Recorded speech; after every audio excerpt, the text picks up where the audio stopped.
아쌤입니다.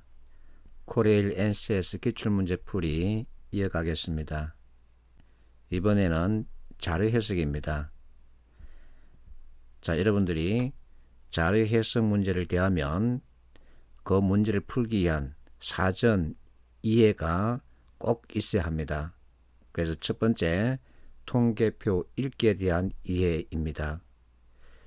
자, 이 글은 내가 쓴 것이 아니라 우리나라 통계청이 이렇게 밝혀놓고 있습니다.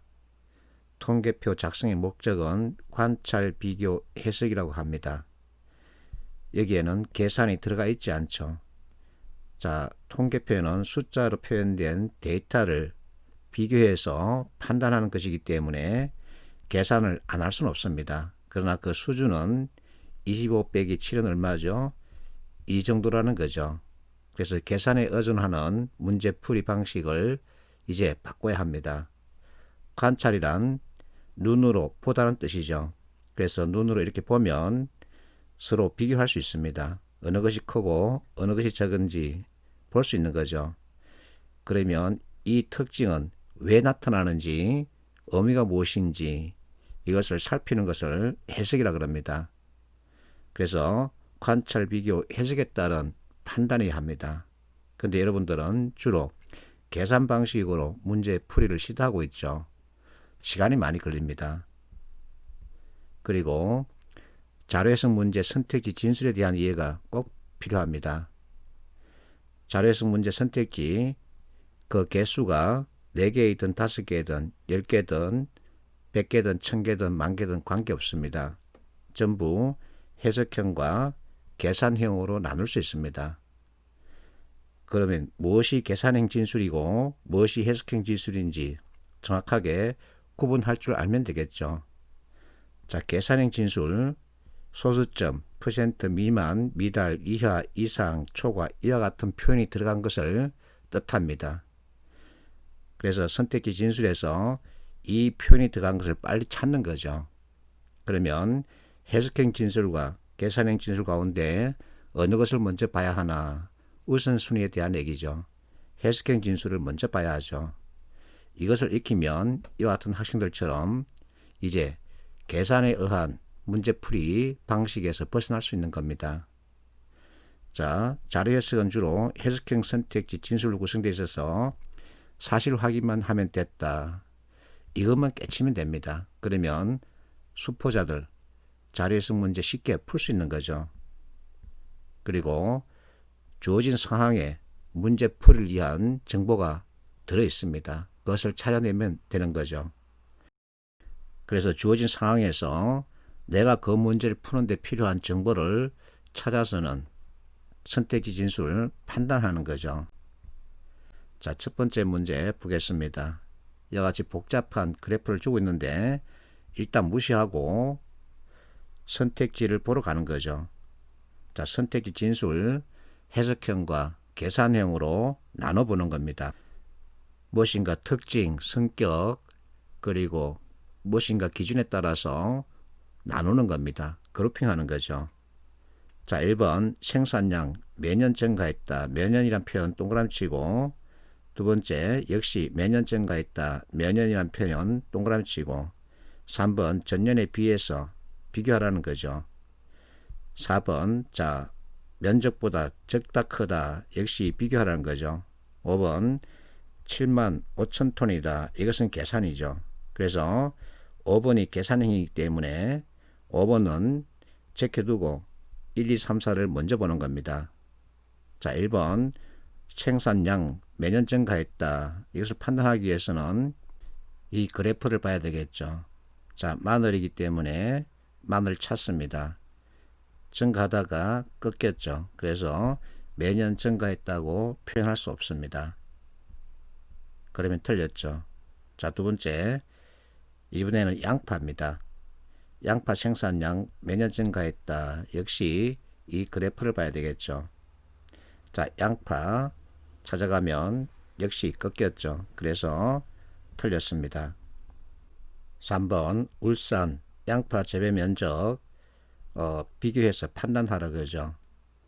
그러면 표를 봐야 하는데 자, 소개가 있습니다. 울산 괄호괄호죠. 자, 소개를 먼저 잡아야만 울산 값을 구할 수 있겠죠. 그래서 자, 전체 4,500입니다. 이 소개 값을 4,500으로 두면 이제 이 값을 구할 수 있겠죠. 자, 빼면 400에서 56을 빼면은 344죠. 자, 여기는 5100에서 4900을 빼면은 200이고 200에서 40 빼면은 160이죠. 그래서 증가했다 그러면 안 되죠.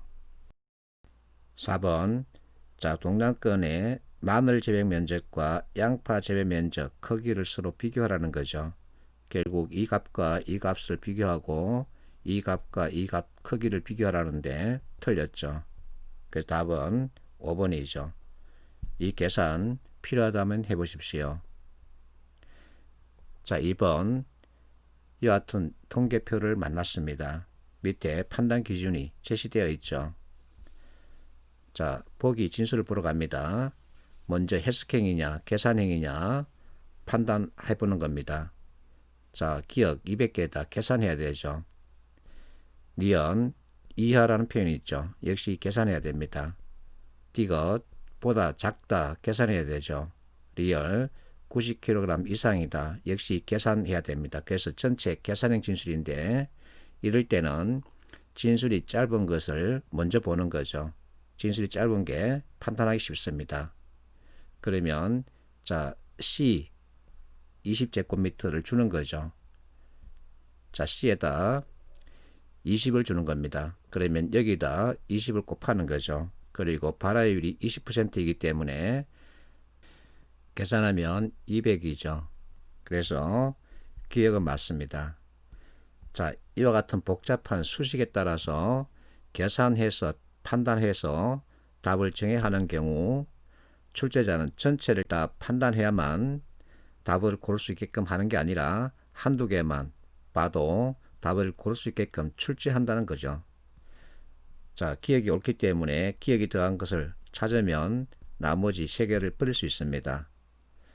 자, 그러면 디귿과 리얼 가운데 어느 것을 먼저 봐야 되느냐. 자, 디귿은 면적을 구하는 거죠. 이것은 복잡합니다. 그래서 리얼을 먼저 보는 거죠. 자, 100제곱미터 절반에 2의 값을 준답니다. 그래서 100에 자, 2의 값 해서 2분의 1이죠. 그리고 나머지 50이죠. 여기다 4분의 1씩 계산하는 겁니다. 그러면 12.5가 나오는 거죠. 이렇게 해서 계산하면 90kg 이상입니다. 그래서 맞죠. 답은 2번입니다. 자, 이 문제를 통해서 우리가 분명하게 깨달아야 할 게 있습니다. 이와 같은 보기 진술 전부 다 일일이 하나씩 다 계산해서 판단해야 되느냐? 그렇지 않다는 거죠. 그래서 우선순위에 대한 판단 꼭 가지고 있어야 합니다. 자, 이번엔 3번째 문제. 보기 진술을 보러 갑니다. 자, 이 보기 진술에서 해석형 진술과 계산형 진술로 그룹핑하는 거죠. 기억 매년 증가했다. 이것은 해석형입니다. 자, 순서를 구하라 그러죠. 해석형 진술이죠. 디귿 60% 이상이다. 리얼 100% 이상이다. 정확하게 계산형 진술입니다. 그러면 기억 니은을 먼저 보는 거죠. 자, 기억 2005년 이후입니다. 매년 증가했다. 매년 증가했죠. 그래서 맞습니다. 니은 발생 건수가 많은 것부터 순서대로 구하면 자, 순항을 찾고 가장 많습니다. 착륙 두 번째죠. 접근 6. 자, 상승이 7입니다. 그래서 바뀌어야 되죠. 틀렸습니다. 자, 그러면 기억이 옳기 때문에 기억이 더한 것 체크해 두고 자, 리언 들어가면 안 되죠. 그래서 2번과 4번 가운데 하나를 고를 수 있는 거죠. 그래서 리얼을 판단해 주면 되죠. 자, 2006년, 2008년 전년 대비 증가율 자 4에서 7, 9입니다. 100% 이상이라면 4에서 7이 아니라 8이야 되죠. 그래서 틀렸습니다. 답은 2번이죠. 디귿, 자, 60% 이상이다. 여러분들이 계산해서 판단하고 싶으면 직접 해보세요. 자, 어쨌든 자율성 문제도 그 문제를 대하는 프로세스 그리고 틀에 따르는 게 가장 좋습니다. 수포자라고 해서 어려워하지 말고 이와 같은 기본 틀 또는 개념만 익히면 충분히 내가 원하는 점수를 받을 수 있습니다. 그래서 개념에 대한 이해를 먼저 하라는 거죠. 이 개념에 대한 이해를 바탕으로 산업 현장을 보는 겁니다. 그러면 많이 풀 수 있고 정확하게 답을 고를 수 있죠.